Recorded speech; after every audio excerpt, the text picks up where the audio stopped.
Hello there, and welcome back to Colette and Matt Have Entered the Chat. I am your co-host, co-moderator, co-hanger-outer, Matt Silverman. I'm here, of course, with the one and only Colette Bennett. Hello. Hi, I'm the co-podcast speaker person. I said co-pilot the other week, and I like that. Co-pilot. I like that. Do we have a cool ship? Yeah. We're here to discuss video games, the most important topic in all of civilization. And, you know, if you don't have a cool spaceship in your video game, then what are we doing? Right. Yeah, that's my point. But it's like, yeah, like I want to think about this. What would the craft look like? Would our craft be like, like flat? Would it be like based on a hamburger, like the Millennium Falcon? Or would it be like, a cube, like the Borg, or like many options. I like the idea of a really, really long ship. So you can do that really cool shot from Star Wars where you like pan over the Star Destroyer and like it feels like it goes on forever. Yeah. I would want our ship to go on for a very long time. Okay. And be epic. My only preference here is that I like retro future-y. I like junky. I like beat up. I like a post-apocalyptic. I don't want any of that sleek flying saucer. Even Star Trek is a little too sexy for me. It's too Trekky. I want ships to look lived in. I want that Millennium Falcon. Is this going to get us? Are we going to make the jump kind of feel? Yeah. Yeah, I like that idea. That's a good one, actually. Right. At any rate, we're piloting a ship. I guess we'll continue thinking about our ship as we keep flying. We have to name it. We have the name of the show, but... Oh, I know. But yeah, I feel like it needs something else. Something more. Yep. A better name. We'll dwell. We'll get back to you. Thank you for hanging with us. We always appreciate it. And this week, we were going to talk about the games we've been playing, but we have not been playing many. You have said that you've been in a drought, perhaps. Yeah, well, the funny thing is, it's definitely not exactly a drought. Like there's tons and tons of things I could be playing. But The problem, well, not problem really, but I've been involved in some other things between doing a bit more at work lately and catching up with a ton of art commissions, which is a terrific problem to have, that I am very happy about. But, it takes up other time. So as a result, you don't necessarily get to play as many games. Too busy living that life, as the kids say. Yeah, so it's funny. As you were saying earlier today, I actually in our Discord was like, I need I'm having game withdrawal. Like I need games. Games. You really feel it. I've talked about this elsewhere. I don't remember where, but I often feel as a creative person, and I know you will relate. Have I told you this? I view creativity as a cup, and I need to fill up the cup with media, art, music. It could be anything. It could be family time. It could be a game, a great movie, a great book, whatever.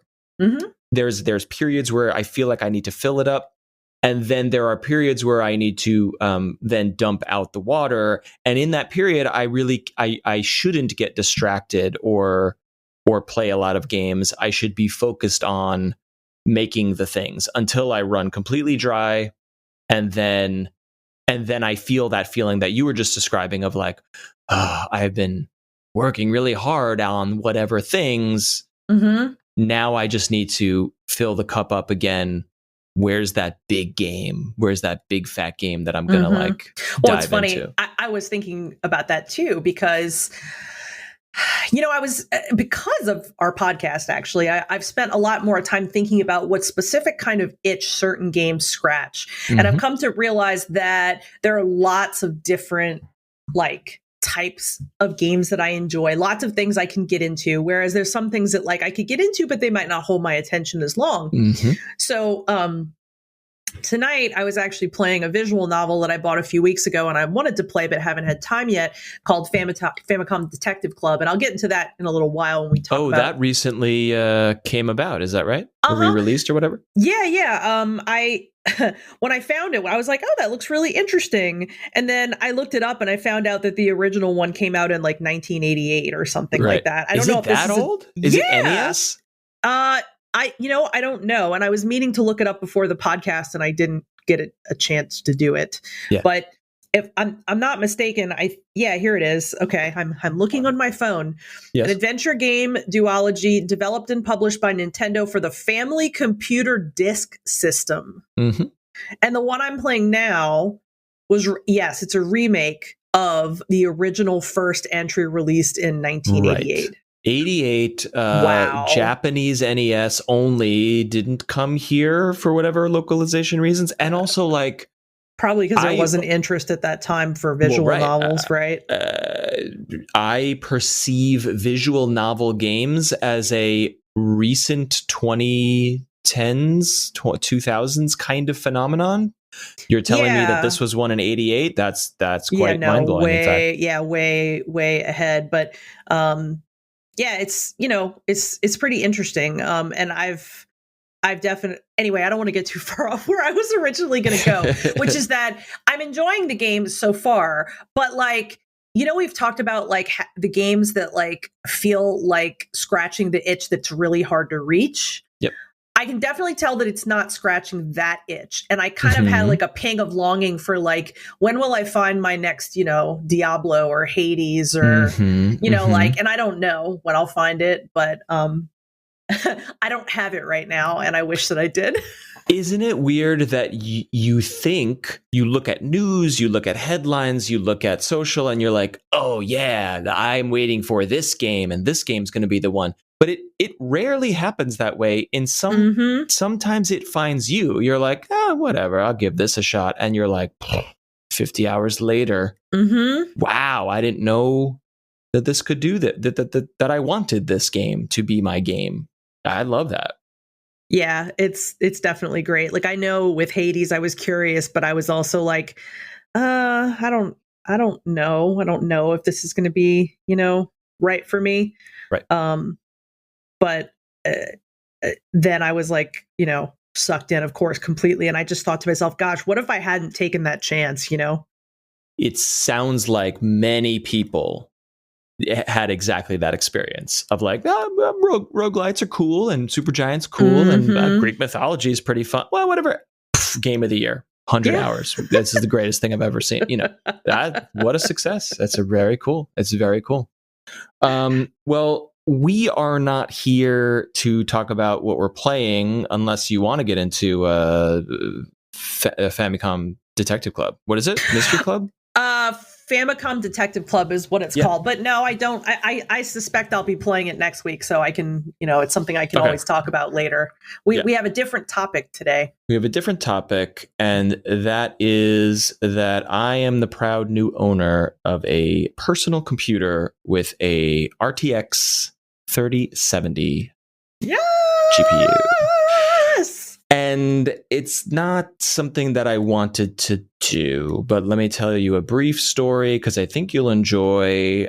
Shut down my pretty good, okay, aging but capable computer that I use, as you know, for all the things. As I think you are starting, you have become a desktop PC user where I am on it all day at work. I am doing heavy lifting on video and podcast production. Then I am gaming with some pretty heavy lifts on a 2070 Super, which has served me incredibly well. It's a bit of a Franken machine where I ditched the old card, whatever was in there, upgraded it, crammed it in there really tightly, and it held its own for a number of years, and then I shut it down 2 days ago, and it was just like restarting, just endless loop of like, horrible. It did not shut off. It just got stuck there. And then I let me manually turn it off and then booted it back up. And it was like, you have no hard drives. These hard drives no longer work. Goodbye. It was basically what the BIOS or Windows was trying to do. Mm-hmm. And so I was like, shit, fuck, not good. And fortunately, long story short, the data drive that holds all of the work and the projects and the terabytes upon terabytes of data of video, which most of it is backed up, but not all of it, recent stuff was not, is fine. But the last 2 days have been a lot of like, okay, like I can't just order something from Amazon that's going to take 2 weeks or 3 days. Like I need a computer today because it's also going to take me a week to like get every driver, every peripheral, every thing hooked back up, all the tweaks. Hey, where's my bookmarks? Logging into every website on the face of the earth. We were chatting a little bit about this before the show. Yep. So I was like, all right, I just got to go to a computer store, and I did not want to go to Best Buy because those, I've had not great experiences because there's not a lot of expertise there. I want to go somewhere where people they know their shit. Do you have Micro Center where you are? I went to Micro Center. Okay, the reason I'm like tittering about this is because my husband calls it Sad Micro Center. And because when you go in there, like, I don't know how to explain it any better than like, it looks like a store that should never have survived, but it's still there because of the exact thing you're telling me right now. Like people sometimes are just like, I need this right now, or I need this part or whatever. And like, it's way nerdier than like, Best Buy. Yes. So like, this is to me why Sad Micro Center still exists. But I just wanted you to know that it's actually called Sad Micro Center. Let me tell you, I was fully gearing up for Sad Micro Center because my perception of these stores, and I have not been to this Micro Center or maybe any Micro Center ever / in many years. So I did not know what to expect, but exactly what you just described of like a big box wasteland of a store that shouldn't still exist. You know why? Because there are other like appliance stores in the area where I live that are exactly like that. And they're so fucking sad. And so I was ready. Oh my God, I was ready for that. It's the worst. So I get there, I pull up, there's a line wrapped around the store, people camping out with chairs. At Sad Micro Center? At Sad Micro Center.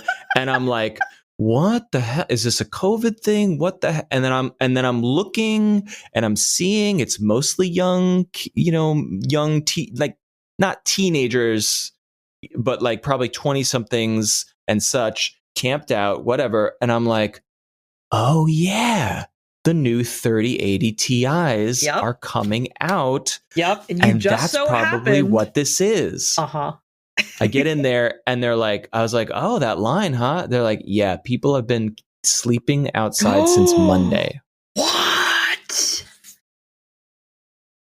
What? So I was like, all right, cool.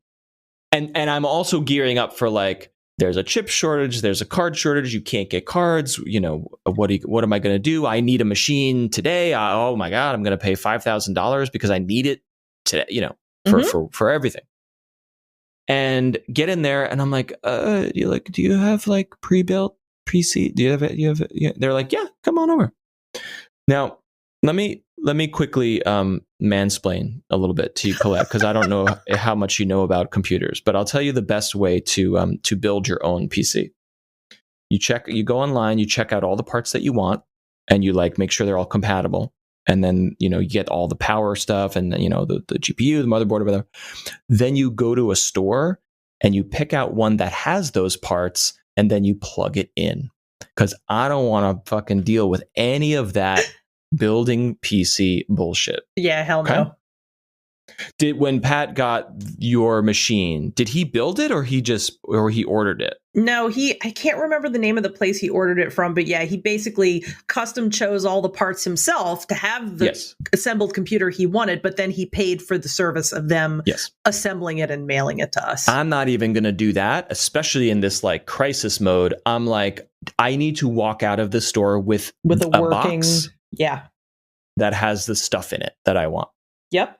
So going into sad Micro Center, at least over here in suburban New York, was a miracle. Yeah.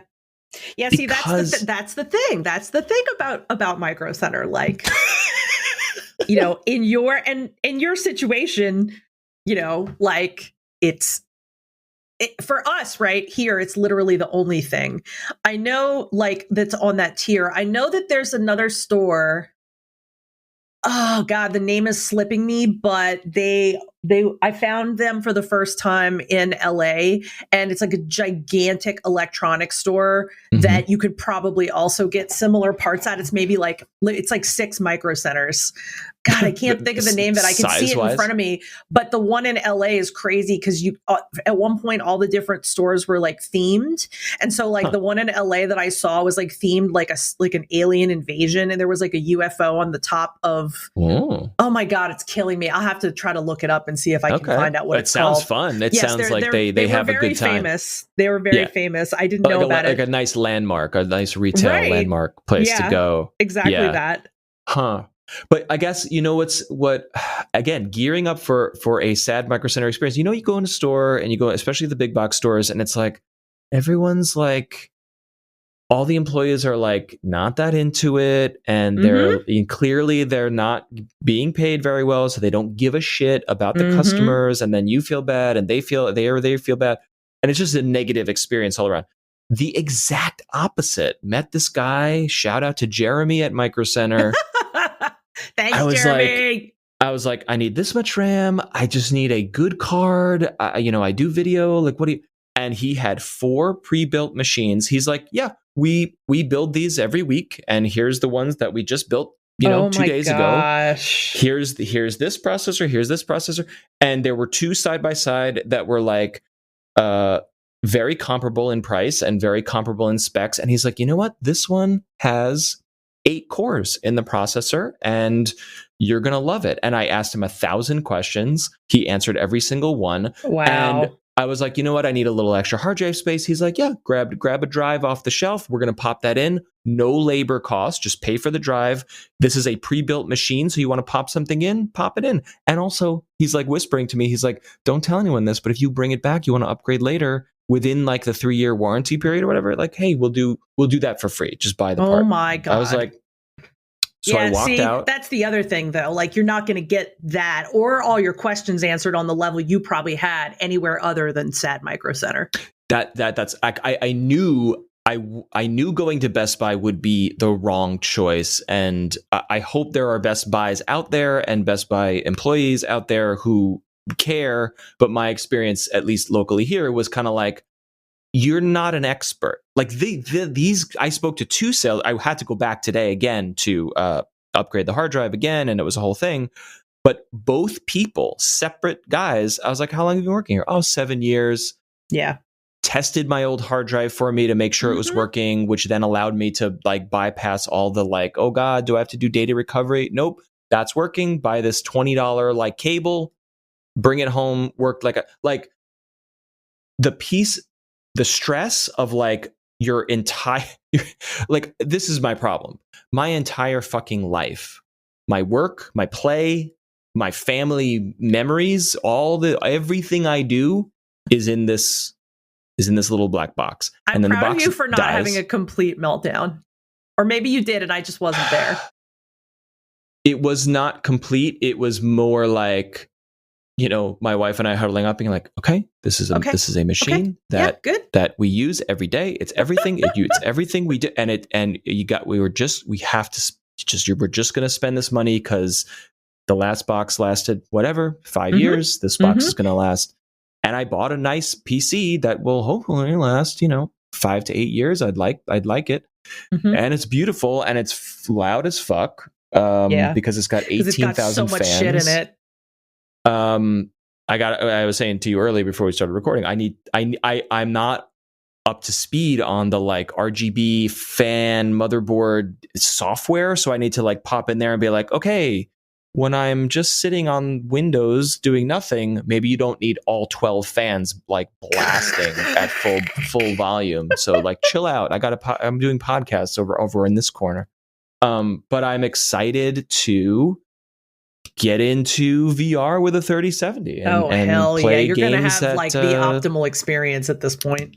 Yeah, 90 hertz, 90 frames. Let's go. But as you know, just literally was scrambling to like get microphone drivers installed right up to the last second of recording this. So I'm sitting here with a gorgeous gaming PC and Steam is not even installed on it yet, which is a crime. I'm going to go to jail. You have a weekend weekend task now. I think so. Which is basically to just trick your computer out on every level. That's all the tweaks. So that is my sad Micro Center story. Shout out to Micro Center. God bless them. I was going to say we might not be able to call it that anymore because now there's been a total change. It's like, I mean, ours will probably always be the sad Micro Center because it if you saw it, you would know why we call it that. But it sounds like you had a different, better experience. It was brilliant. And shout out to the people in this world who sleep on a sidewalk for 2 days to get a new graphics card. And it's not, maybe I'm speaking out of turn. It's not even the bestest graphics card. I could be wrong. It's like the good bang for your buck, limited edition, whatever card that is very, very good. But it's like, I walked out of the store in an hour with a card that's like 10% less good than the card that you camped out on the sidewalk for. Mm-hmm. It's very strange. Yeah. I both get it and don't get it. Yeah.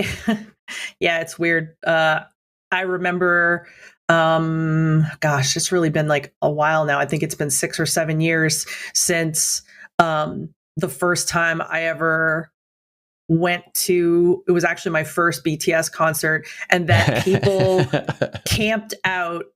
They were out at the time. BTS was a very small band and they were camped out overnight. And a friend of mine that I went with went and met some of her friends that she knew from online, and they sat in a tent, like, because if you were on the floor, it's based on the order of how close you are to the front of the line is how close you are to the front of the stage. Yes. As a result, she literally was like 2 feet away from the band, which is amazing. But yeah, it's crazy. And I remember being like, this was like, what, 6 or 7 years ago, I said. So I was like in my 30s and I was like, I'm not fucking going out there and sleeping on the tennis sidewalk. Are you fucking kidding me? I am too old for that. Like, I'm too old for that shit. No way. Like, I don't even care. Like how much I love this band. And to this day, I've still never done that for them. I have to admit, I love them, but I've never done that.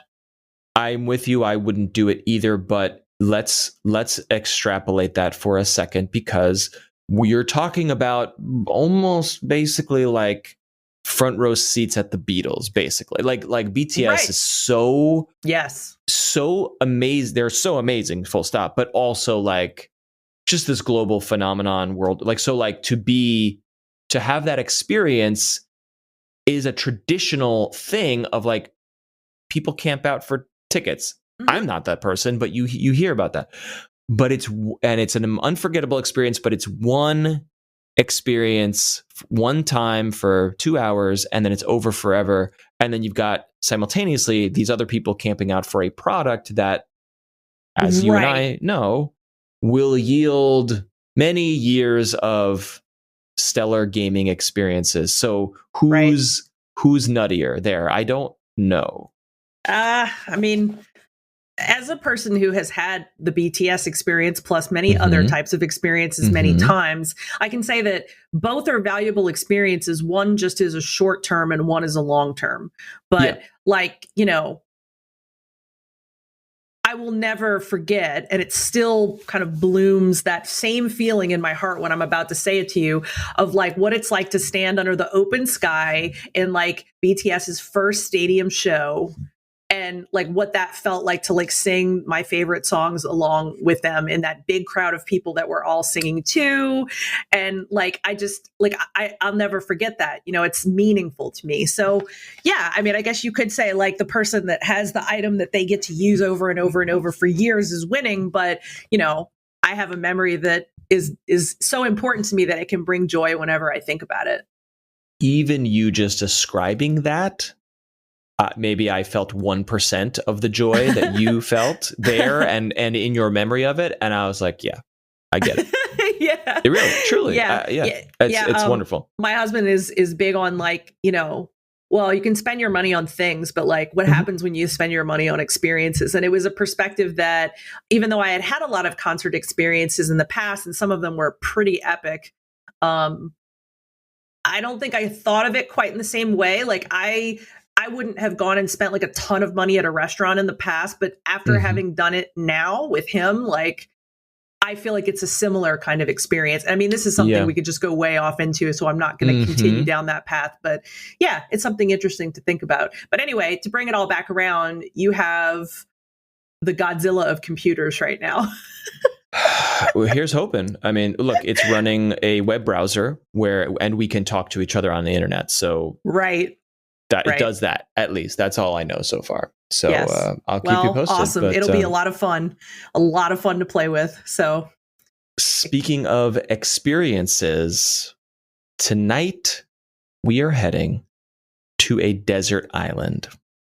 We're playing the age-old game, the thought experiment. If you can only take, I got to pick a number. 5 might be too many to discuss. Let's say 3. Yeah. Here's the rules. You are stranded on a desert island, or you're going there and you can take 3 video games with you to play for the rest of your life. Here's the rules. These are the only games you can ever play for the rest of your natural life. Ooh. However, you can access the internet, which means you can continue to get updates, DLC, mods, and you can access the community, the wider internet, or the community around the game to discuss the game outside of the game to figure out what's popping. Hey, this mod, this update, this expansion. You have full access. You just can never download another game. And you have infinite power and you have any peripheral or system or horsepower in the machine to play the game forever for the rest of your natural life. That this island has this like blazing internet where I get to like, that's great. I love that. Yeah. Blazing fast internet and a great PC, but you're stuck forever and you can't download anything else because that's logical. Man, I thought I was coming here knowing what I was going to say, but now that I've heard more of the details, I'm like, shit. Like I'm kind of like rethinking, like I'll have to continue to think as we go, I suppose. Okay. So I think we should trade off. You say one, I say one, and then we discuss, and we get to 3 each. Okay. Are your choices radically altered now that I've laid out the specific rules? Like, do you have one are all of yours out the window now? No, I think 2 out of 3 can stay, but I feel like I need to really reconsider that 3rd spot because this is my whole life on this island. So I really need to think about several of the games which no longer have active communities at all, and if that's something that I really, really would want. And also, so we'll get there. Right. And even a current game that like in 10 years, is it going to still have a player base or a community? So we'll get there. So do you have, all right, give me one and let's get into it. Okay. Well, I hate for it to be a pick that's so obvious and something we already donated like a bunch of time to in a prior episode. But obviously The Legend of Zelda on NES has continued to draw me back for decades. Really? Yeah. Really? And, you know, I hate to say it, but it's kind of, you know, as I explained in the prior episode, there's something about playing that is just, it has a soothing result on me. And I feel as if I've not gotten tired of it in 30 some odd years. So I feel like, hey, that's probably a good pick for one. Maybe I won't play it all the time every day on the island, but I know I'll play it at least once a year on the island, and probably more because I only have 3 games. I'm gonna throw a challenge here to make you think a little harder about this one.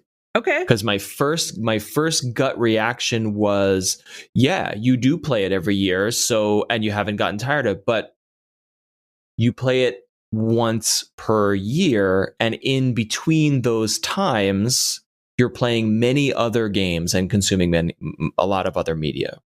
So I guess I'm saying if you need 3 games to fill the rest of your life, Zelda's only going to get you there once a year, and then you really only have 2 other games to fill your time. And conversely, if you're like, no, I'm going to play Legend of Zelda NES all the time, no, I think wouldn't. That's going to ruin that shit real fast. You know what I mean? Yeah, that's a good point. See, that's the hard part about it, is that when I think about, the games I thought about for this, I was very much like, oh, okay, well, a lot of the games that I've really enjoyed have a finite, a beginning, a middle, and an end. Yeah. So that's interesting to think about, because I'm like, well, there aren't a lot of living communities that the type of games I play would necessarily, you know what I mean? Like, yeah. Oh, yeah.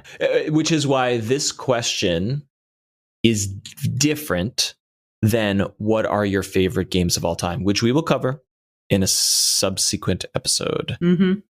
But that's why the items on my list are games I really enjoy, but may not be my top most emotional favorites. Story games or nostalgia games. They're probably not going to be. There won't be any of those on my island.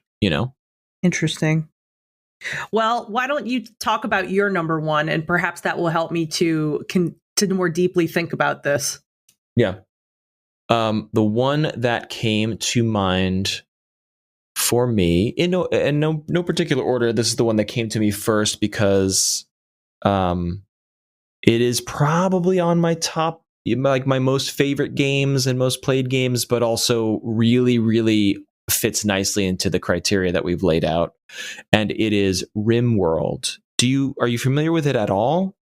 I've heard of it, and I know that I had a friend that played it, but other than that, not a lot. Yeah.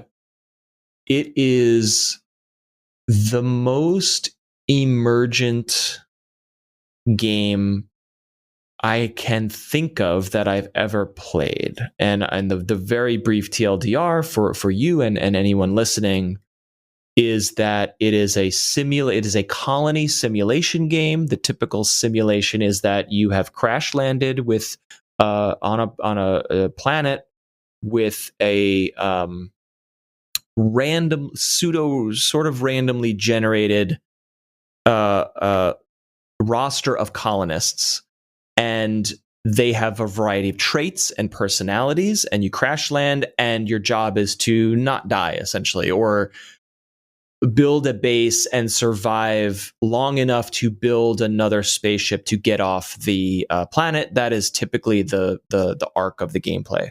But why this game is truly enormous is because the graphics are very simple. You're looking at your colony from above. Your tiny people are moving around. You do not control them directly. You set priorities and you set tasks, and you manage their emotional needs so that they can get shit done. But you do not say, "Hey, go here and do this." You sort of say, all right, we need a stockpile for resources. So here's the outline of the stockpile, and it's the priority for building is number 1, and Jane is very good at building. She's very skilled at it. She'll be the most efficient at it. So Jane, you're going to be the builder. You have high priority for building. Here's a thing to build and go. And then the simulation runs. And as long as there are no fires or attacks or fights or starvation or whatever, Jane's going to be like, yep, I'm a builder. I'm going to build the stockpile. Here we go. And that is the table stakes level of where everything goes deeper from there. And the other magical thing about this is that even the personalities of the colonists are simulated quite deeply, so they interact and they don't get along sometimes. Sometimes they fall in love and get married. Sometimes they work really well together and sometimes they don't. And also then other people are living on this planet, and some of them are sort of like tribal. They've been there for hundreds of years and they're like, get out of here, we're going to attack you. And some of them are like prisoners of the tribes. And so there's all these sort of random events that happen, and it's like, holy shit, there was just a bloodbath, and Jane died in this fight. She's dead forever. That sucks. But we captured a prisoner that is now in our jail, and slowly over time, we're going to convince them to join our colony, or maybe not. Maybe they're going to break out and escape. Maybe they're going to do whatever. And this game, when you look at it, the graphics are so rudimentary and it's so simple.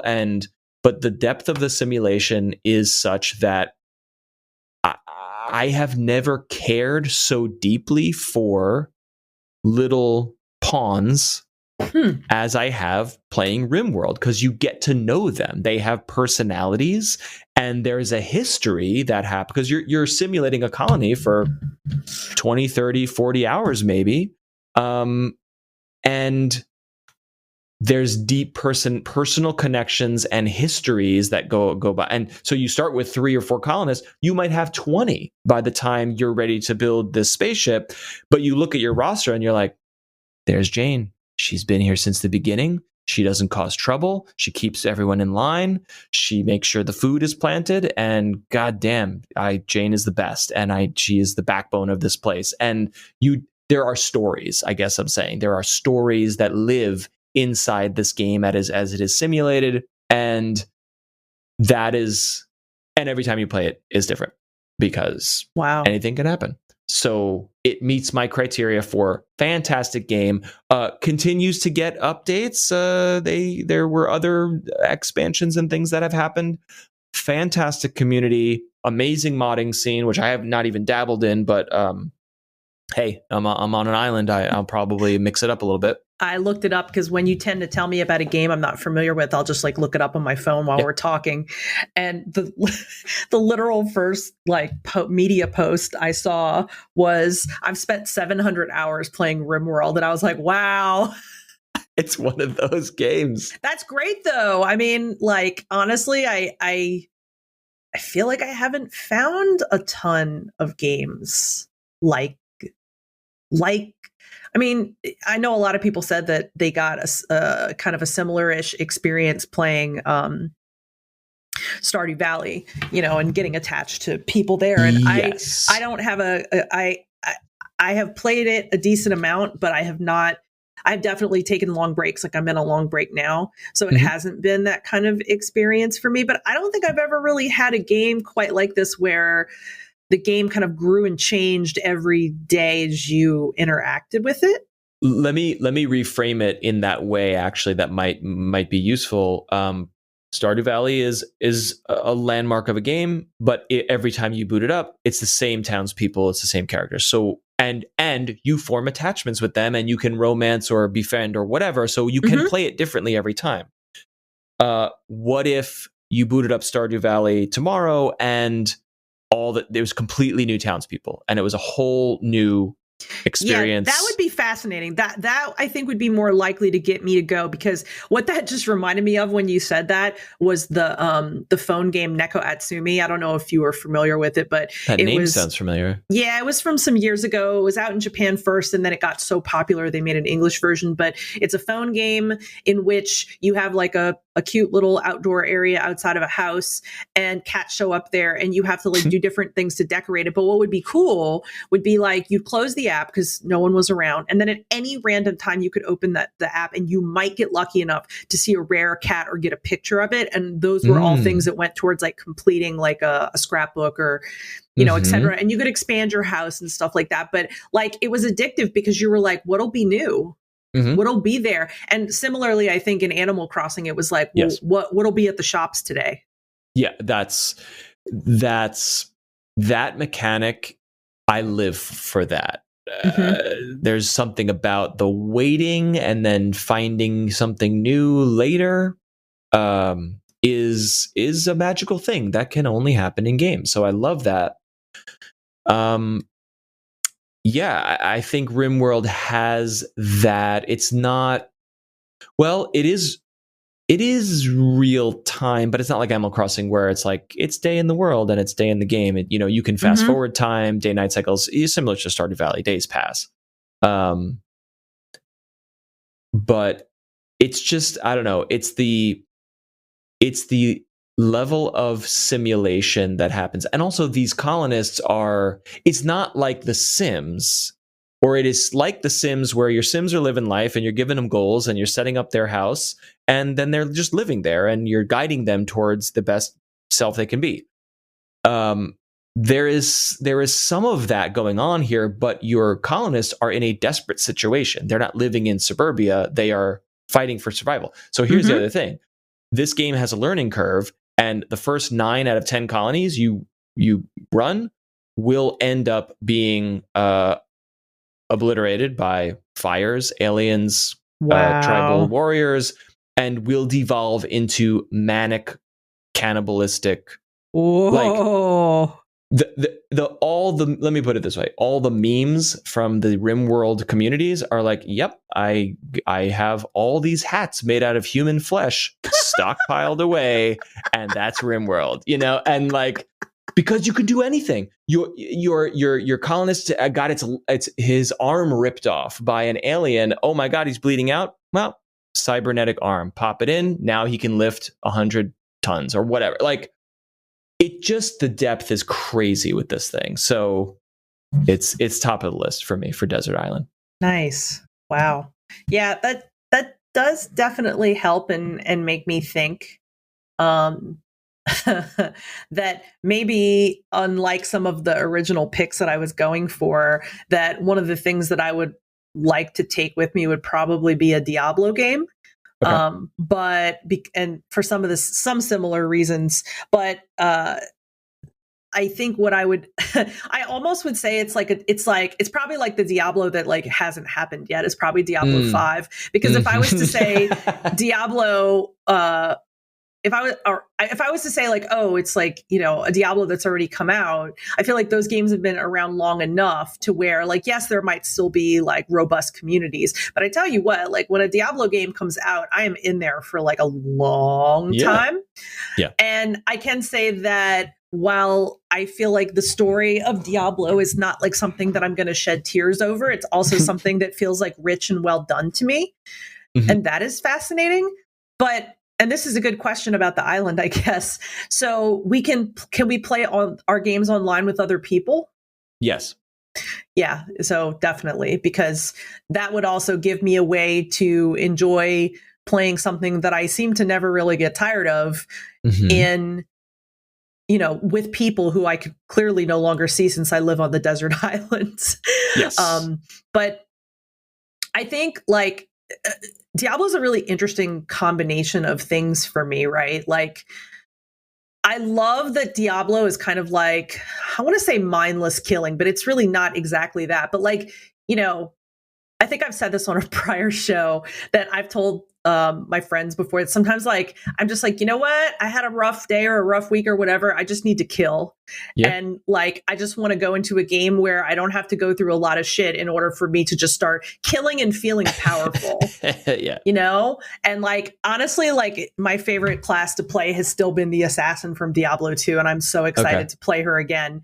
But like, you know, it is, I think I totally get why people enjoy playing empowering you know, things that make them feel empowered and allow them to vent, you know, maybe aggression or maybe, you know, whatever. Just I like that, you know. And so for me, it's like I know that. And also another thing to back up and mention is that Diablo, I think, is very gothic. It really appeals to like a former goth kid, you know, because it's like, you know, dealing with like, you know, ultimate, you know, hell and ultimate demons. And like, there's just a lot of stuff about it that like, if you enjoy kind of like desolate landscapes and like, I think all that stuff also is kind of a piece of it. And I'm not going to lie, like, despite the fact that I haven't played it yet, like the Diablo that is forthcoming looks like the darkest, most gothic thing yet. To me, it looks real good. It looks real good, and it looks it looks like it's back to basics, back to the roots. Yeah, Diablo 2 I style. forget the name of the woman that appeared in the trailer for Diablo 4. I can't think of her name, the woman with the big horns. But I was literally just like squealing. I was like, oh my God. Because I like was like, this is like the darkest I've seen it yet. And the fact that she's like a big bad bitch is like thrilling to me.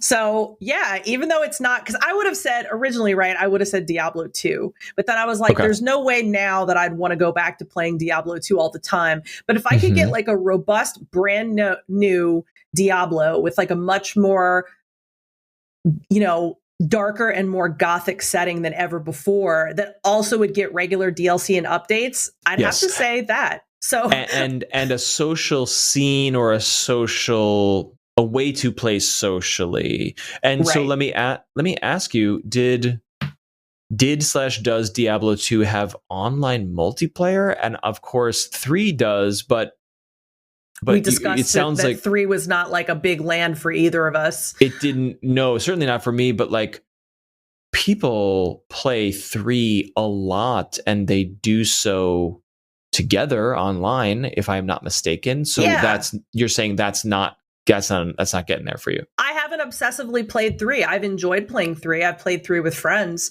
but it is definitely not the level of obsession I had with 2. That I can say for sure. So that's why. Did 2 have online?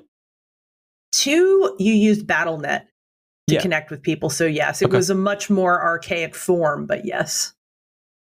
But here's hoping that the remaster will have easy peasy ways to hop in and out. I think the remaster will be amazing, you know, for that very reason. So I think that'll be something that will be really cool to witness. I think I'll probably go absolutely nuts when I see that. So actually, I'm not sure if I should say Diablo 4 because I haven't played it yet, or Diablo 2 remaster, which I haven't played, but both are like, you know, things that I absolutely love so much of. So maybe I should just narrow it down and say I would bring a Diablo game.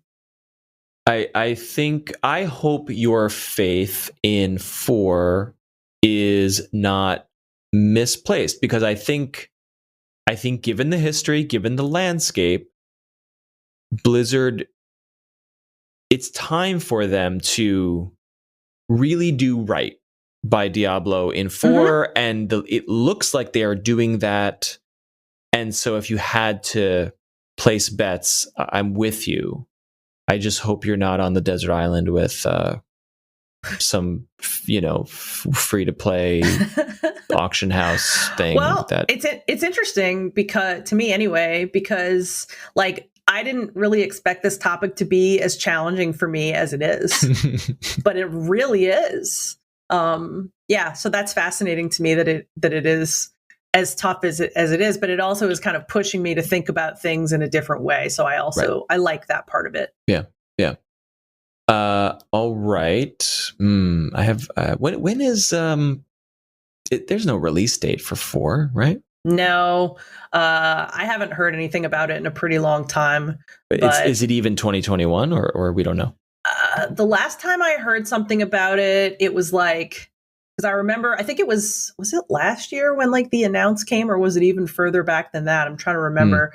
The game was announced at BlizzCon 2019. Right. Blizzard has confirmed it does not expect Diablo 4 to launch in 2021. So Okay. still a ways out. Yeah, but I will say this, Blizzard really take their time with games, and I'm okay with it because I usually get games that I'm really happy with. So, you know. See, I really just want to get off this call and just play Diablo 3. Because I'm talking about Diablo and I'm like, I just want to click things and kill. Just want to click and kill. On Switch or on PC? Like, what do you? What's your preference? I have it on Switch. I've played it on PC before. Most of my Diablo 2 experience was on PC. So, I mean, it's interesting you say that, actually, because I feel like now that I have a high-powered PC, that playing Diablo on PC would be pretty fun, actually.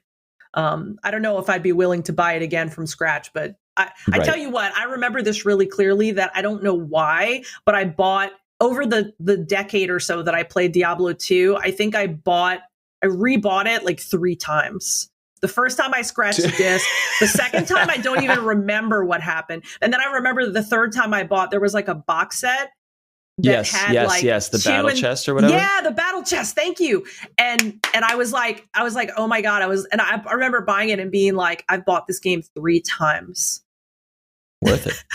But like, I loved it, right? So it's like I couldn't help myself. That's what I wanted to do. Yeah, back when like the disc. I lost the disc. I scratched the disc. I need to own this disc again. Yep. The Dark Ages. I know. Do you have any strong memories of dialing up via modem, via absolutely. phone, and playing whatever, Warcraft 1 or 2? Never played Command any and Warcraft. Conquer. Actually, Diablo was the first game I think I ever played with other people. Okay, and this was like a personal friend, like a person you knew. Yes, I rarely, if ever, play with strangers, as you know. But yeah, I believe Diablo 2 came out in 2000. Trying to remember if I was dialing up at that time. I don't think I was. I think by 2000, because by 2000, maybe. Yeah, I was in my mid-20s, so I think that by that time we were no longer dialing up. Most of my dialing up I remember is when I was like a teenager. Yeah, and it was peer to peer. It was I would dial the phone number of my friend, and instead of answering the phone, he would let his modem connect, and then we would join together in usually RTS games, Age of Empires, Warcraft, and like truly like looking at your screen and seeing your friends' units move and know that like that's a real fucking person moving your orcs around is wild. Yeah. It was a truly exciting thing to enjoy. Yeah, definitely. It is definitely a special thing. And now I'm on the fucking BattleNet page. And am I going to buy Diablo 2 for the 4th time? What is so good about PC Diablo on a nice machine that is not happening on a Switch? I'm sure maybe there's lighting or something that's not beautiful, but like just play it in bed. You're even making me. I completely bounced off D3 as we've discussed, and I'm like, maybe I could kill in bed. Yeah, that's a really good point. I'm like, ooh, maybe, yeah, actually. Well, the good news is that if you don't mind playing the classic originals, Diablo 2 and Diablo 2 Lord of Destruction, the expansion, are like $10. So, and you can purchase them digitally. I think so. I'll tell you right now, but I'm pretty sure that BattleNet will let you do that. And it's a fucking crime that Diablo 1 is not purchasable or yeah, you playable. Can't play that anywhere, right? Crime. Right. Literal crime. Literal crime. Literal crime. So, although it does say here that it seems as if you can pre-order Diablo 2, the new Diablo 2, the resurrected version. Yes. You can pre-order that now. And it said it will be released on or before December 2021. But what is the Primeval? The Primeval has some kind of extra. Oh, it's got extra shit in it. Okay, I see. Mm-hmm. So if you bought the Primeval collection, you would also get every Diablo 3 thing, including the expansions and all of like the extra packs and stuff. So for some reason, you hadn't bought 3 in the last God knows how many years. Oh, so it's like a bundle with 3 and all the extra 3s, plus you get 2 resurrected.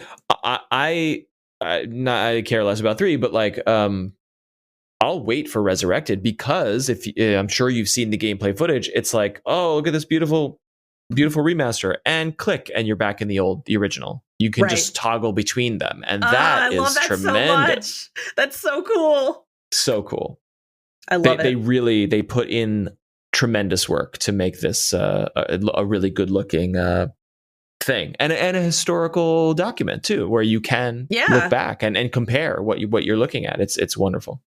Yeah, I love it. Oh my God. Well, if I end up downloading Diablo 2 tonight, I'll be sure to let you know.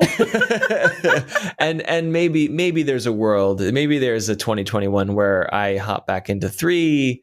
And maybe there's an online, maybe we play online together, or you can show me the ropes in some of the higher level stuff. 3. Yeah. I never even finished it. So I played quite a bit of it, but I haven't finished it. So, you know, just saying. Just saying. Yeah. But 3 meets, if you loved 3 or the idea of it, the whole like, hey, go into the next, I don't know all the terms, go into the next rift to get the next, plus 1 more point of whatever HP gear to go to the next thing. Like there is an endless grind there that I respect and appreciate and do in many other games. So like that is desert island material if you love Diablo 3, Yeah. It could be that. Yeah. No, you're right. You're totally right. Also, my Battle.net account remembers that I already own Diablo 2. Whoa. So I don't have to buy it a 4th time. I'm literally looking at Battle.net right now, and it's like, you already own this. And I'm like, what? But it's like, you already own the discs because you logged in with the discs one time. So here you go, download it again. Yeah, I think so. Like, I don't even, gosh, you know what? I wish I could go see. I wonder if they would let me see, like, when did you sign up? How long have you been on them on Battle.net? So, okay, I bought Diablo. Oh my God, are you serious? I bought Diablo 3 in 2012. 3 came out in 2012? We are almost 10 years out from the last Diablo, which is funny because it was also a 10-year gap, I believe, between 2 and 3. So they're just like, fuck it, we're just going to do this whenever we feel like it. And you're going to wait. That is a good long time. It really is. You were not kidding. Really You're like, they take their time and they make them great. Wow. Yeah. Yeah. So mind got blown there a little bit. Yeah, I just looked up my information, and it's like my account information, and it's like an address in New Orleans that I haven't lived at in like 11 years, I think. Yeah. So pretty wild. But oh, it has a transaction history too, and it's only that one game. But I'm sure if I dig around, it'll be like, you first played, like, it's got like a World of Warcraft, like it says you have played World of Warcraft, and it's like, oh yeah, like you've got this game account for World of Warcraft. I think I played World of Warcraft last in 2006. Were you heavy into it, or were you just like, oh, I'll check this out? I checked it out, and I never really connected with it on the level that it seemed like people like were really into. Never. Like I was just like, yeah, okay, this is here. And I played it a little. And yeah, I don't think I ever really, like, a lot of my friends were playing it at the time. And so I hopped on to play with friends that lived in other places that I couldn't regularly see. And so, That was kind of how I all that remember went. admiring that and appreciating that from afar. Like friends would talk about, oh, we did this, and then we're in the guild, and we did this together, and I was like, wow, like you guys are hanging out in a virtual place, and I was like, and I didn't, because it was a subscription fee. Right, it was not the free to play type things that we have today. WoW was. I think maybe now it's not. It's no longer. I don't know if it's still pay to play or up what. to some level or something. But like as a kid, who I really did not have jobs as a high schooler or anything, so I had $0, $, and just could not make the case to myself or my parents to have to pay a subscription fee. I know it's like unthinkable, and like now like subscriptions like run most of our lives. Yeah, they do and they don't. So much of this stuff is free. Even just digital things are like, yeah, this is free if you give us all your data, or it's free until level 20 after you've injected the heroin and can't live without it. So give us the money. Or it's free until you need the hat, because that hat is very cool and I need it. Oh man, I kid you not, I'm like literally installing Battle.net right now. This is awesome. We've gotten a little off topic, but I don't even care. I might literally just sit around playing Diablo this weekend. So I guess this choosing a Diablo game for a desert island, I guess was a good choice. Well, okay, here's the thing. Go back, play it, get into it, feel it, and then report back if you're like, yeah, I can play this for the next 50 years or no. Right.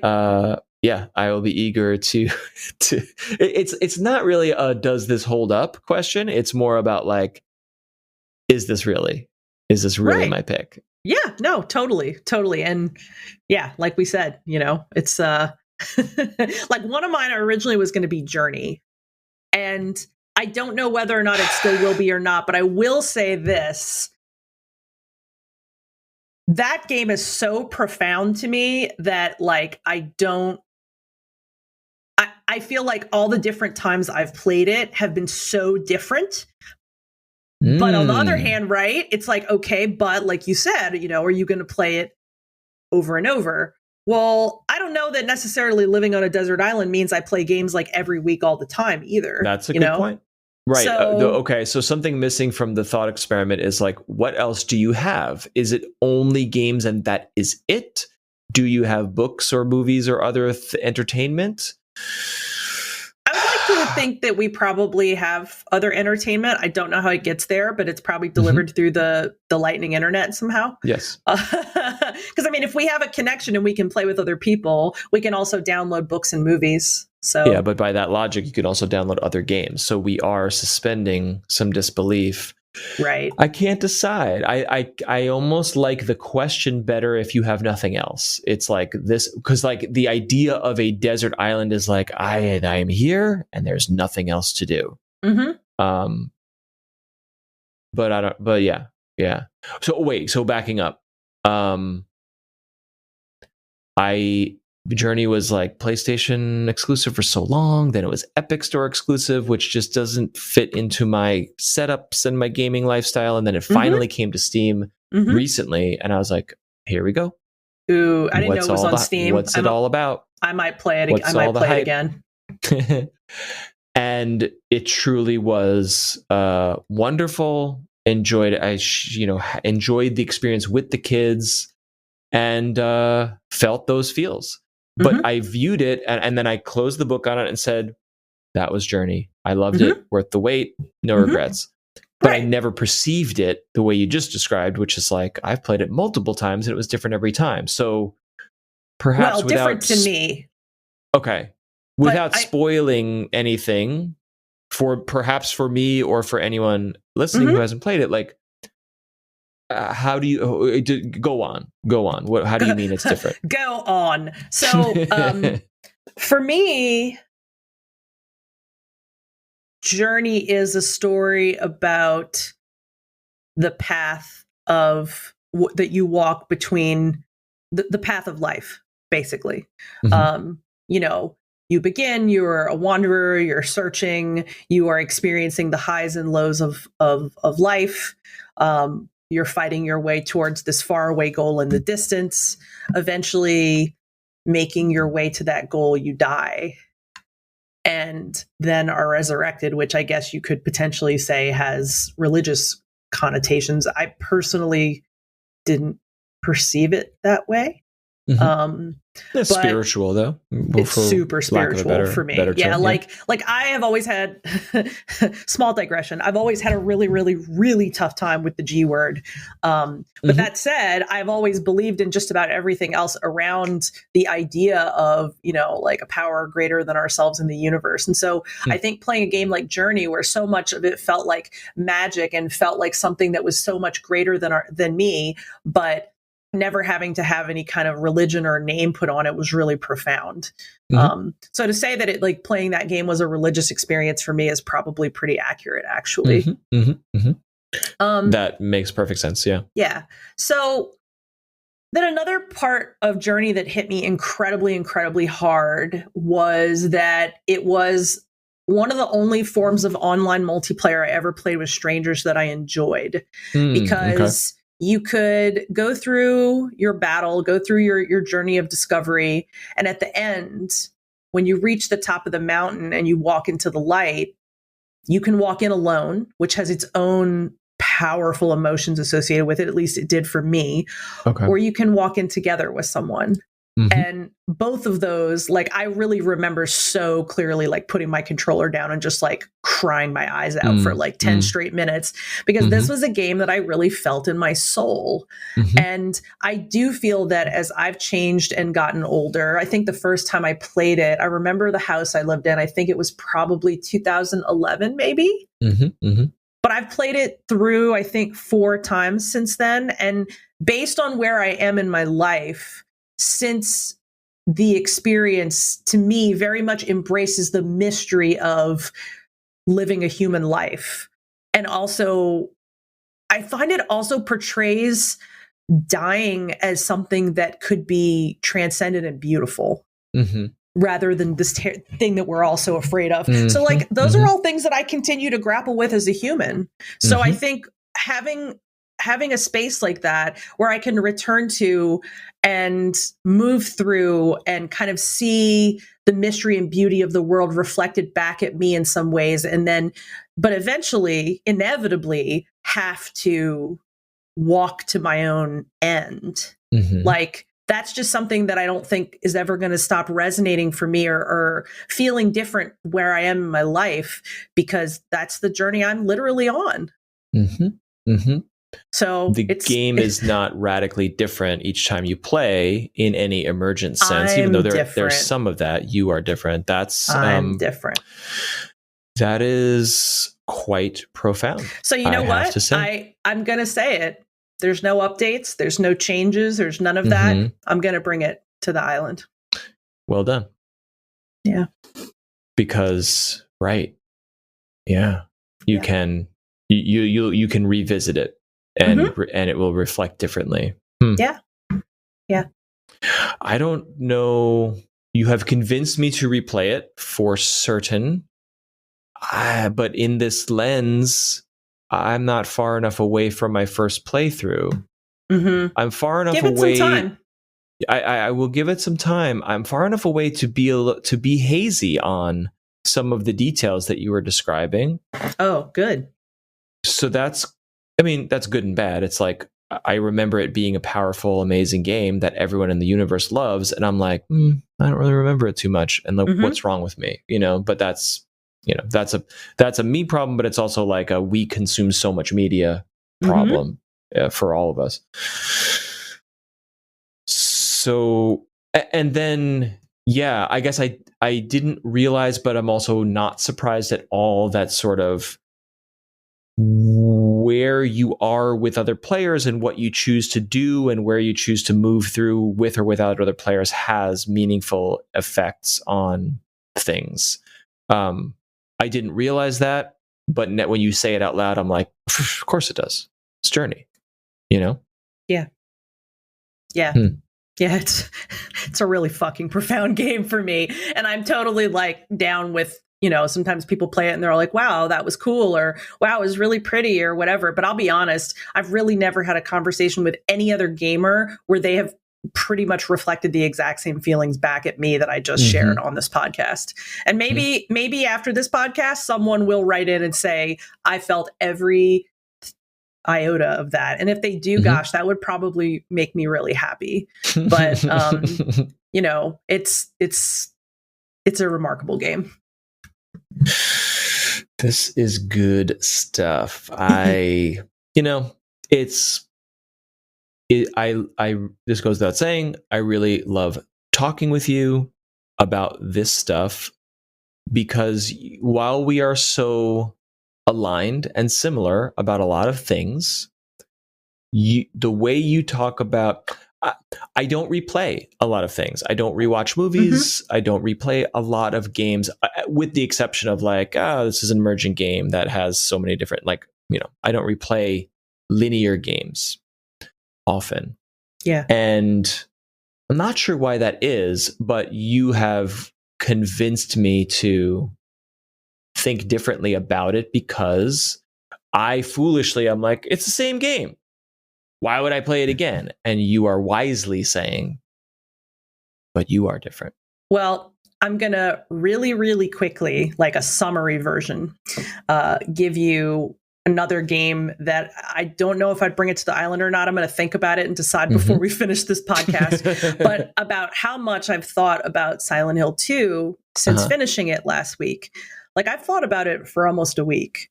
And, you know, not every moment of my day, but I've thought about it a great deal. And today I actually pitched an outlet with the first freelance thing I've pitched, and I couldn't even tell you how many years, because I was having a conversation with one of our coworkers, and he and I are both big fans of horror in different mediums. And I said, you know, I can't stop thinking about this because I've been playing this, and I feel as if, as an adult, having done therapy and gotten in touch with childhood trauma has completely affected the way that I perceived and understood Silent Hill 2. Interesting. And he was like, you need to pitch that to someone right now. And I was like, okay. Whoa, okay. So I did. You know, he was like, why don't you pitch it here? And I was like, okay, I guess I will. It's the 20-year anniversary, so it, you know, at least there's like a mentionable, right?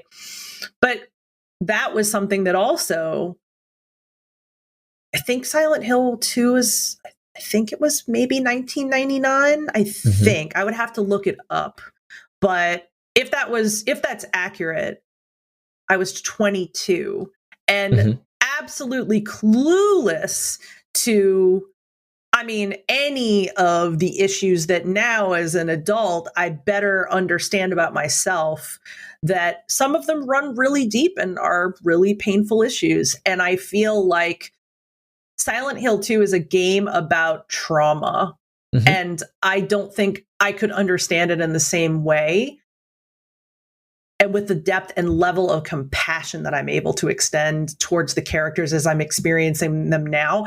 And the game feels like it, I swear, it feels like it had an even more intense impact on me playing it this time, because I was able to fully perceive so much more of what Team Silent intended.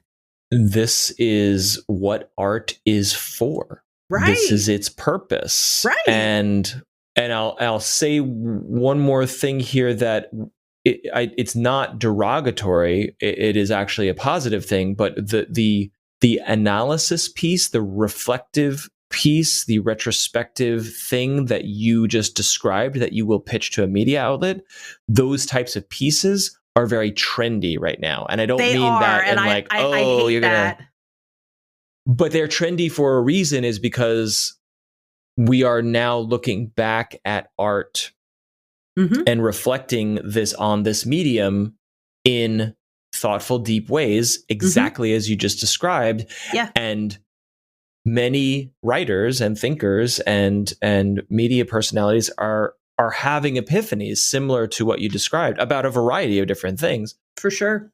And saying, hey, I haven't thought about this since 1997, but whew, check it out. Now look at it. Yeah. You know, I love it. I love your angle, and our coworkers, right? That you should pitch it and do it. I did. And I have every confidence you will get a green light from somewhere. But even if you I hope don't, so. That'd be nice. put it on Medium or something. Yeah, Put on LiveJournal. That's a good point. I totally could, and I think just because it has been on my mind so much, I might do that even if it doesn't work out. But yeah. So I feel like we probably though at least should talk about another one of your Desert Island games, because I feel like I've dominated the last 20 minutes of this conversation. I have loved every second of it. So okay. You were sort of vague. You're like, a Diablo, and which one is it? I don't know. Maybe it's a future one. And there's something in this here too, because I'm going to say Civilization, and I don't know which one, because Civilization 4 is the one that completely changed my brain about 4X strategy games. I don't know if it was like the first one that I ever played, but it was the one that I was like, oh my God, games are so big and good. Civ 4. Played Civ 5, and like recently looked on Steam, and I was like, Civ 5 is like one of my most played games on Steam, even though did I black out? I don't have any strong memories of it, and I don't know why or where I was, but clearly I played a lot of Civ 5, and I'm so regretful to say that like everything about Civ 6 makes sense and is good and iterates in a positive way and seems awesome. And I don't know what it is. I cannot stick with Civ 6. Again, I think there's something about where I am in my life, or it's probably like other games that are filling in my brain space of other things that I like now. But I think also I got it on Switch, which again is a miracle of science that a Civilization game, a modern 2021 Civilization game runs on Switch pretty dang well, and I can play Civilization in bed. But maybe it's just the clunkiness of like trying to play an intricate game like that with a controller. Maybe that wears on me, and so subconsciously I'm like, oh, this game is such a slog. I think there's something in that. I don't know why I can't get into 6, but all that said, it is the ultimate strategy game. I play a lot of different strategic types of games, and I haven't played any that are quite like Civ. And so I think the endless replayability, the ability to play online, the ability to mod, the truly many expansions that always accompany every Civ release.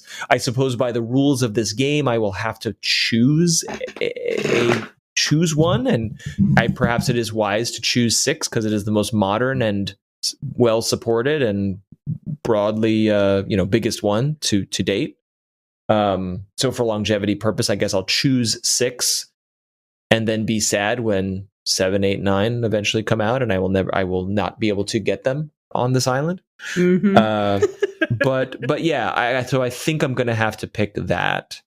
And I think that's a good call. Not having played Civ, but knowing many people who have deeply loved Civ, I get it.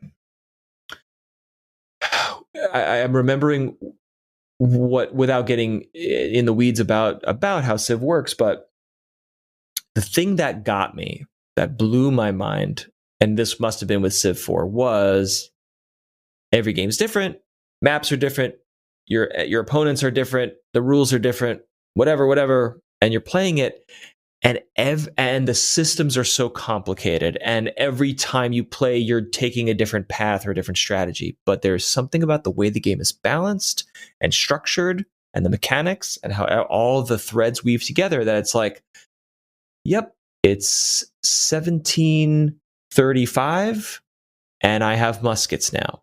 because that's what you have in that year.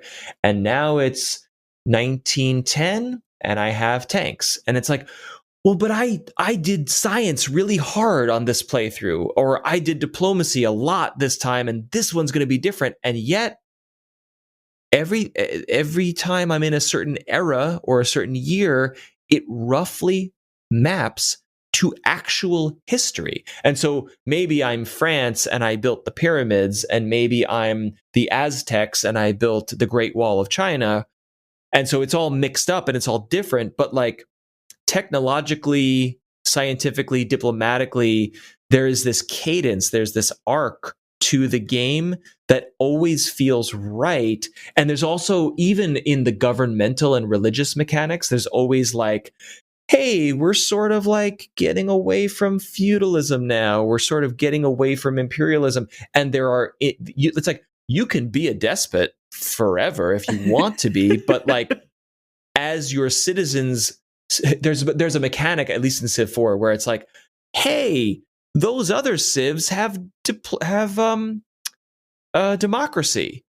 Why don't we have democracy? -5 happiness. So you can be an asshole emperor forever in the game, but your civ will suffer penalties for it. And it's like, right, because that's what happens as humans get connected and see each other's worlds. They're like, maybe we should have voting rights here. And then those things spread. And it's like, they put that in a game. They put human civilization and the arc of the human journey into a game. And it's like, I stepped away, like, you're playing, and then you step back from it. And you're like, wow, they did that. And that's where I was like, yeah, this is one of those forever games for me. So it's going to be on. It's going to be on the island for sure. That's awesome. I love that. I really love that. And I have to say that I thought this topic was going to be fun, and I underestimated just how fun it was going to be. It's really fun. It's really fun because it's really, really fun to hear the different pieces of what make a game something that would matter to you that much, for both of us. And like you were saying earlier, I love that they are very different, but like, I like hearing about the individual things that make your games different for you and why those things matter to you. Like, one thing I've realized is that for a really long time, because I was a lonely gamer kid, like, I was just excited to meet any other gamer. And now I'm at a point in my life where I'm lucky to have so many other gamer friends. And like, if you talk to them about like what type of gamer they are, and they tell you what they like and the things that they're into, that's one conversation. But then recently, a friend shared with me, gosh, what's the Myers-Briggs. A friend shared with me a Myers-Briggs style test that was crafted for gamers. Oh, interesting. And after you took it, you would get a little pie graph that would kind of show you like the things that you prioritize the most and the least in games. Oh. So for me, it was like story was like the big one, but like competitive was like the really, really small one. And then there was atmosphere, and there was world building, and there was strategy. This mapped. You felt it was accurate. Yeah, very accurate. And the friend that sent it to me, he took it too. And I really marveled at like looking at our two different ones and how different our gaming styles and things we cared about were. And I love that. Yeah, it's really cool. I have to see if I can find it, because if so, you know what? I think I might have dropped a link to it in the gaming section in Discord like a while ago. But if you searched for like, gaming profile or whatever, it would probably pop up. Okay, but great. It was real fun to take. I tried to get everybody to take it, and I don't think anybody did. Well, okay. Call to action. If you're listening, hop into the Discord. There is a link in the show notes. And then Colette will post it again, share it again. And then let's all take it. Let's take it. You've taken it, but I'll take it. And if listeners want to take it, and then I would love to discuss that. I would love to discuss your results, you being the listeners, and my results. That would be really fun, actually. That really would be. And then, I think a lot of people use it, the site 16 personalities. It's actually a place where a lot of people currently take Myers-Briggs because they have really cute like illustrations and stuff. But there's actually like a deep dive article in their library about like gamer personality types. And I read that recently and that was also really good. So I'll have to pop that in the in the Discord as well. And here's the other thing that I'm now thinking about of like, we're getting into the nuances of the differences between our tastes and where they overlap and whatever. And then there are people who like don't play games. They just don't. It's just not in their DNA. I don't know how else to do. They enjoy linear media like books and movies. Maybe they enjoy like puzzles or even like crossword, like, you know, mainstream things, but like they just don't play games. They're not into board games. They're not into video games. And I find that curious. It's not, I don't mean it disparagingly at all. I just mean like, is it because they did not access the media the way we did as kids, and so that it is foreign to them? Or is it literally like, no, I don't enjoy this. I don't understand it. You're like, what is that? You know what I mean? You just said it. I don't understand it. And I can tell you that when I was playing games as a young adult, so like, you know, late teenage years, that games were still perceived as being for kids. Right. And that you know, there was much more negative perception about being a gamer in that time period. So is that stigma, is that all it is? Because I guess I'm trying to say, like, imagine if you met a human being in the 21st century who's just like, I don't get movies. I don't get them. Yeah. That would be, you would be like, you're an alien from another planet. So I did meet a guy once that didn't like cheese, who clearly was a fucking insane person. I have a lovely friend who I'm going to be seeing this weekend who grew up with her, refuses to look at cheese of any kind. I don't understand you people. Like, seriously, if she's listening to this, I'm just going to be like, look, I'm sorry. I just don't understand. It's but that is like, I don't know, is taste, you know, like, is mouth taste and artistic taste, it's a preference, and you know, there's a biological factor there. I think one issue with humans Go on. There's this great Anais Nin quote. She was one of my favorite writers, and the quote was, "We don't see things as they are, we see things as we are." I love that. I do too. And I think that when I hear that, what I think of is that it is impossible for us to perceive what it's really like to be another person, no matter how much they tell us about it. 100%, so, yes. You know, it's this is the reason why I think that game reviews like don't make any sense. Like, I understand that they have to exist, but one person's experience of a game is going to be totally, completely different, even if both people like the game. So to be like, this game is objectively a this, like, it's impossible. All you can do is say, this is my impression. I agree somewhat, and we've talked about this. Two things. One is, I look for elements in a review that are like, this is good, this is bad, but this thing does this. And I'm like, yep, I like that. Right. That's so quantifiable, though. Like, there's, you know, in that way, right? Like, you can read a review and go, oh, okay, so the mechanics are pretty solid. Like, you know, there's things you can objectively review. But then there's another artistic level that, like, I feel like it's very difficult to review because it's just going to be filtered through the lens of whomever it was that played the game and wrote the review. And so as a person that wrote many gaming reviews, I thought about this a lot. Yes. You know, I really did think about it a lot. So then my follow-up question there is, do you believe that we can aggregate reviews, and also not even just professional reviews, but general consumer sentiment, to zoom out and say, overall, the entire internet thinks that this game is like a 53 out of 100? Yeah. Does big data give us? Can it inform our perception of art or our willingness to try art? Well, I feel like I can't say, but what I can say is that when it comes to reviews, I prefer a system like Metacritic where I get to see an aggregate of many different reviews, because I feel like that's a more accurate picture than reading one outlet's review, even if the outlet is a reputable outlet. Yes. So you're giving credence to the idea that no one person can definitively say anything, but in aggregate, we do get a more objective picture. Let me reframe the question. I can't think of a game that was like, not so good on Metacritic, and then I was like, I'll give it a shot and loved it. You know what I mean? Do you have any examples of that? The first thing that comes to mind is stuff like Earth Defense Force, which is like so bad it's good.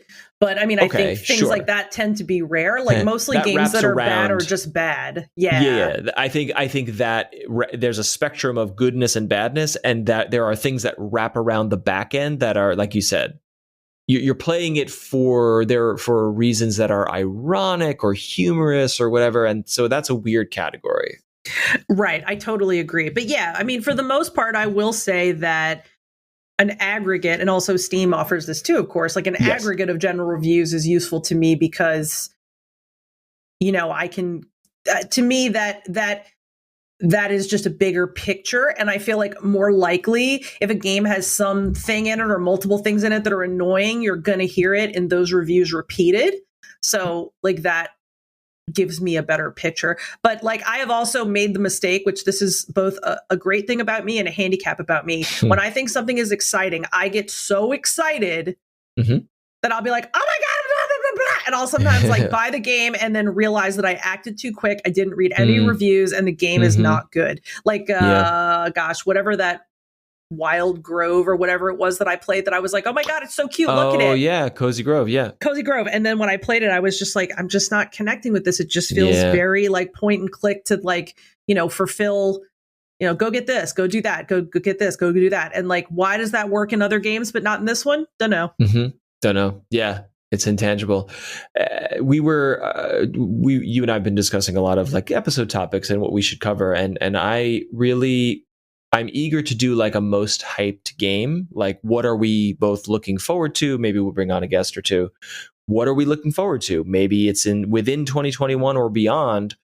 And Biomutant was on my list of like, there's something about the look and feel and vibe of this game that is just as a third-person action game with a unique hook. It's like cool animals fighting creatures, and I was like, yeah. And they've been working on it for so long.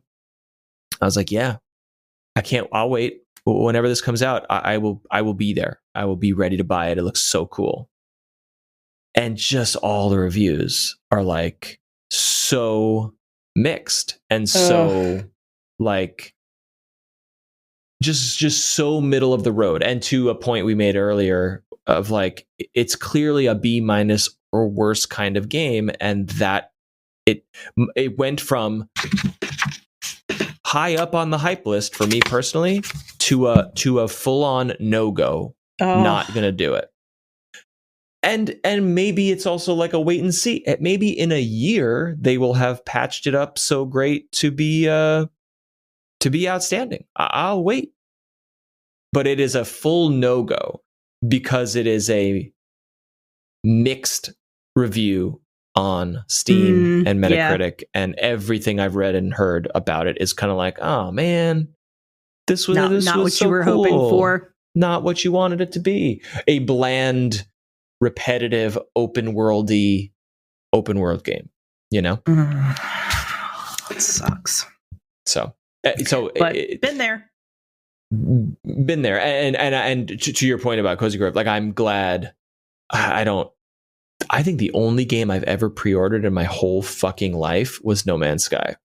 And that was rough, but paid off beautifully over 4 years or whatever it's been. Sidetracking a little bit, and I'm wondering, Breath of the Wild. Oh, God. I think the only reason I didn't think of that was because I haven't returned to it yet. Because I think for some reason, for this topic, I had this idea that like I would have to return to a game over and over for it to be a desert island game.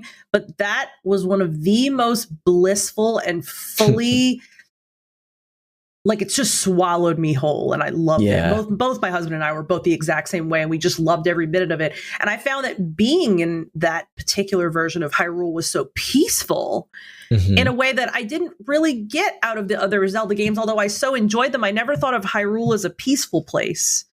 But I think the way they portrayed it made all the difference, So I'd say yes, for sure. And that's one that I would even consider, because there's so much to discover. I mean, I'm not even finished all of it yet. I finished, I beat Ganon, but like I didn't finish all of the side things you can do, the extra DLC, like I didn't finish any of that.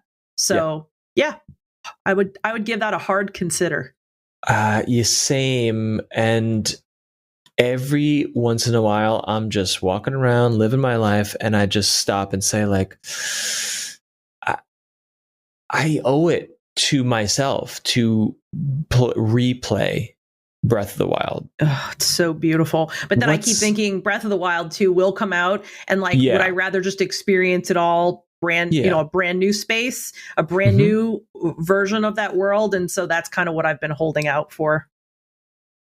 My hesitation on the desert island consideration is like, you can get a beautiful, blissful 30, 40 hours out of the whole meat and potatoes. And then the rest of it, is it just like finding Korok seeds? And is that's not the trappings, the trimmings around the edges of the beautiful gem that is Breath of the Wild they don't strike me as emergent or engaging for long periods of time.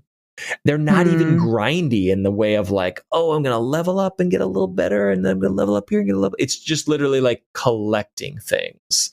And that worries me about the idea of playing it forever. Like, if I played 400 hours of Breath of the Wild, would I still be finding new things? Because if I played 400 hours of RimWorld, I would still be having unique experiences. But would I still be having lovely moments in Breath of the Wild? Or would I be like, another Bokoblin camp, here we go? Right, exactly. And that's the thing, like, a living game, a living game is kind of what I feel like. Well, that would obviously be the best. I have friends that are playing Final Fantasy 14 now that have been playing it for 10 years. And I think to myself, that's probably a great game to bring to the desert island. But that game has never appealed to me. Right. No. Oh my God. Yes. So I need to have an MMO as my third. Yes. You just hit it on the head. Well, I mean, it's a great idea if you've ever loved an MMO enough to consider that you could be in that world for that long. And I don't know that I have. You know what it is? Well, only speaking for me, it's like, I don't know that I have to love it. I just have to know that it goes on forever, and that all the stuff is like created or made possible by players, and it's made possible by players, then that it's endless, and that the landscape and the politics and the economy or whatever it is always going to be, there's always stuff happening. Breath of the Wild is a beautiful world to inhabit, but after a while, you're pressing A on, this Gerudo. She's just going to say the same thing again. And that, I don't know how to put this. That will start to depress me because I will want in my heart to be in Hyrule. But I know after a while, it's just code. You know what I mean? Sure. But because I can be fooled into thinking I'm in a living, breathing world for 40 hours, but after 800 hours, I'm just pressing A and getting a coded response. You're right. EVE Online is a real fucking world. You know what I'm saying? Yeah. Yeah, you're right. You're right. I mean, I agree completely. The only problem is I just don't have an MMO to slot into that space because I've not connected to one on that level. I mean, the most connected and fun I think I've ever had in an MMO is probably Final Fantasy XI. And I remember that I ended up quitting because I played it from launch, and I remember really clearly that there came a point where getting a party together was super hard because there were so many less healers than all the other classes that it just became so impossible. But wouldn't you think that I don't know anything about this game, but if there was a shortage of a class, wouldn't that class become more valuable or in demand, and then there would be an incentive, some sort of economic incentive to play that class and be part of things? Yeah, I mean, I'm sure there would have been a point, but this was just a very long time ago, and it was a time period where it was like, oh, well, every time I try to log on and play, we can't go and like do raids or dungeons because there's no healers, and like we don't have, the red mages were not strong enough to be like heavy healers. Right. So yeah, there came a point where it was like I'd log on and be consistently disappointed, and I'm sure issues like that are way fixed in Final Fantasy 14. But also at this particular time in my life, the idea of an MMO is just like, I just can't think of where it would fit in my life. Well, but remember, this is not your life today. This is true. Your life with nothing else to do forever. I'm so glad you led us here, because now I am definitively saying it's got to be an MMO for me. And I'm not even an MMO player, but I dabbled in EVE and found it enthralling and overwhelming. But I'm going to say EVE Online because there are layers and levels of politics and war that are 100 onion layers above whatever I'm doing. And I have no clue what it means, but it's going on, and I can read news about it. And so it's a living game, basically. That's what we're originally thinking, a living game.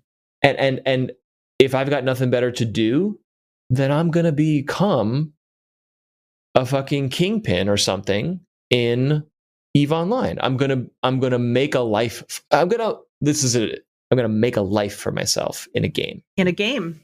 See, and I think maybe this is the reason why I didn't think of an MMO, because nature is basically healing, and like for me, like being in nature. So to me, being on a desert island would be like, I could probably sit by the ocean and just listen to it for hours happily. God bless. Yeah, and I would probably very happily do that. So I feel like my ultimate fantasy world would be where we were. So I would care about the games, but I think that inevitably I'd be like, I miss where I really am. I'm going to go and be there.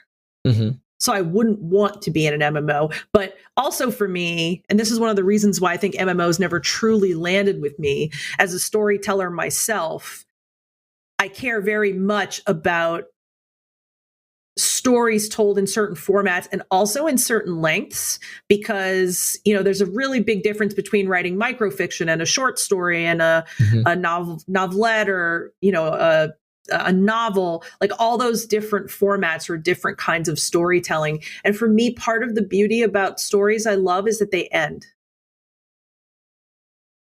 So like Final Fantasy 14 has ongoing story that I've been told is tremendous. Right. And it might be. And maybe on the desert island, that would be a really good one for me to try to jump into. But I know myself well enough to know that the games I've loved the most, part of the beauty of what they have been is their specific length and how the story fit into that length. I'm making this really deep, huh? Like I literally could just be like, fuck it, I'm gonna bring Pac-Man to the island. And like that would be like the end. That is the worst. That is the worst choice you could make. I brought Mrs. Pac-Man and you're like, why? Just that's the troll answer. No, it's incredibly deep, and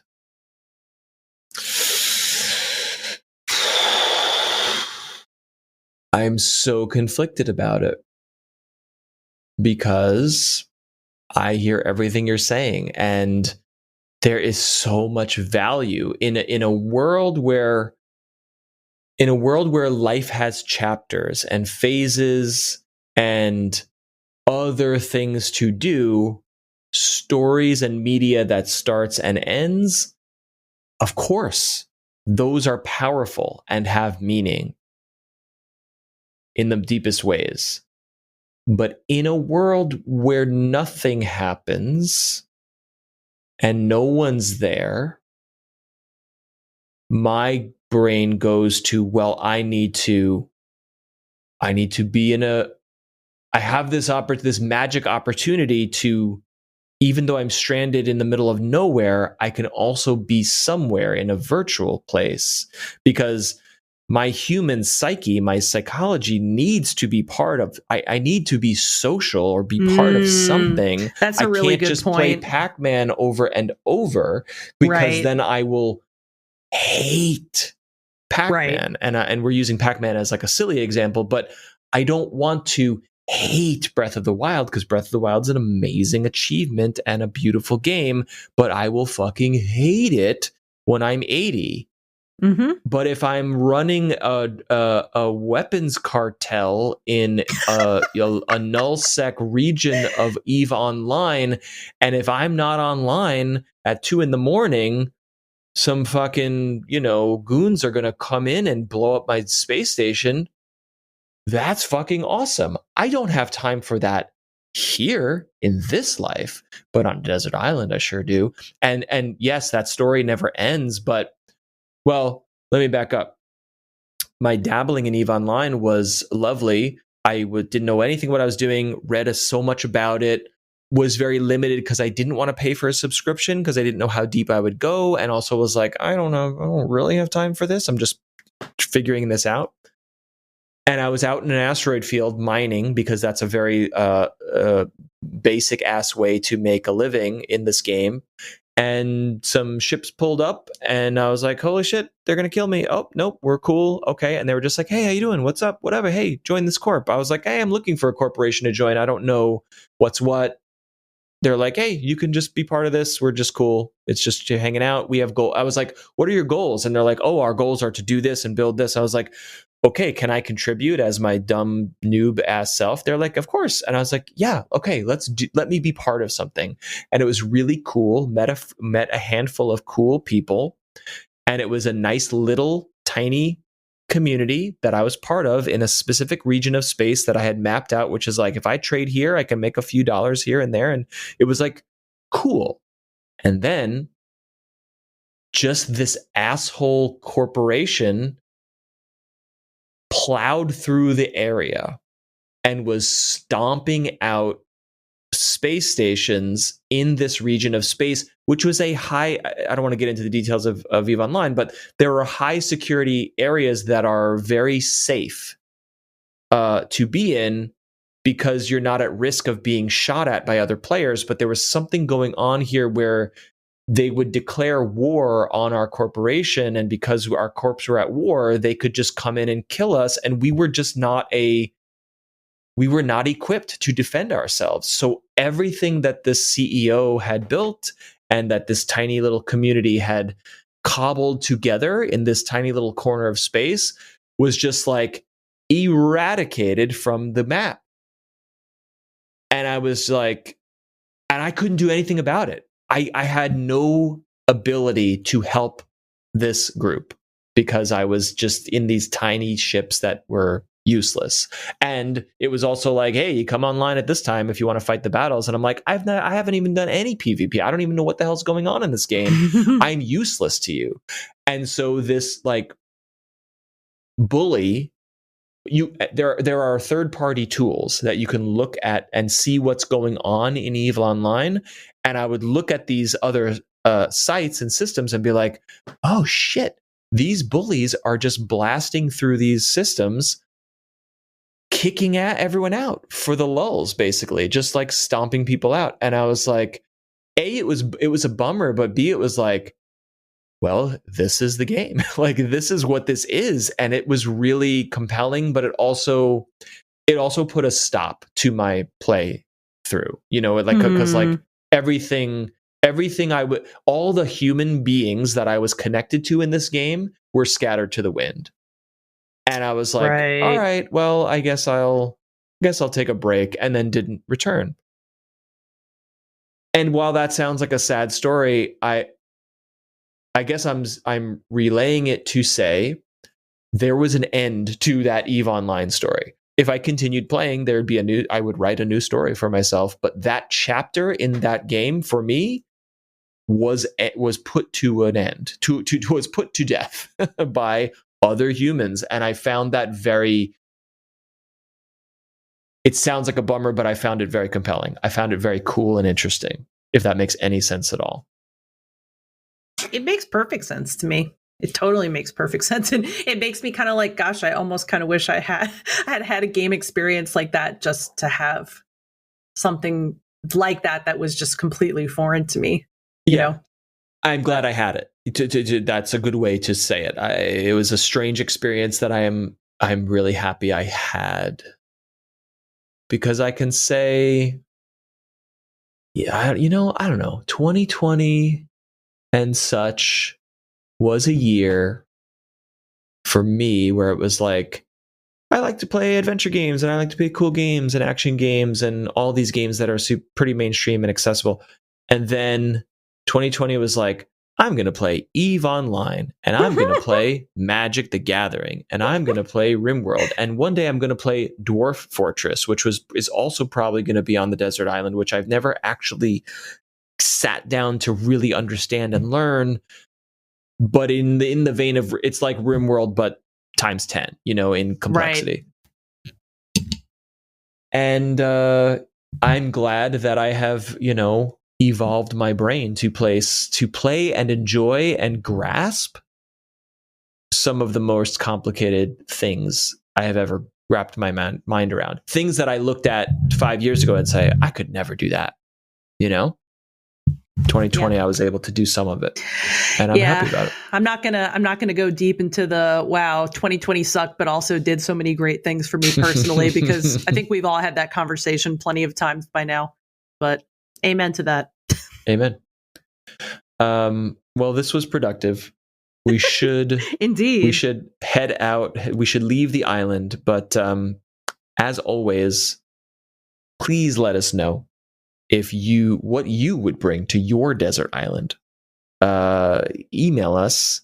I don't have it in front of me, but I believe it is have entered the chat at gmail.com. That's it.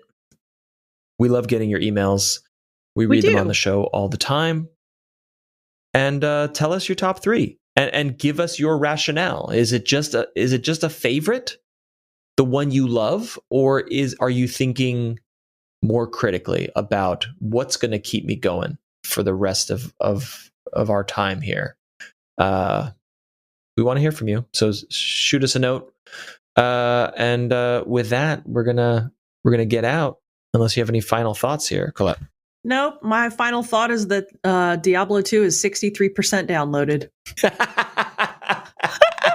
And like the downloader is so old that it's like half broken, and like it's working to download the game, but like there's like a picture of like a fish with like buck teeth in it, and I don't know why. I wish that we had like a thing where like when the episode is uploaded, we could just put like random like snapshots that we took to like illustrate things we were talking about. Because if so, I put this bucktooth fish in the picture. Can send it to me. We can upload custom art. Yeah, for each episode. I almost never do it with any of the shows that I've worked on, but let's do it.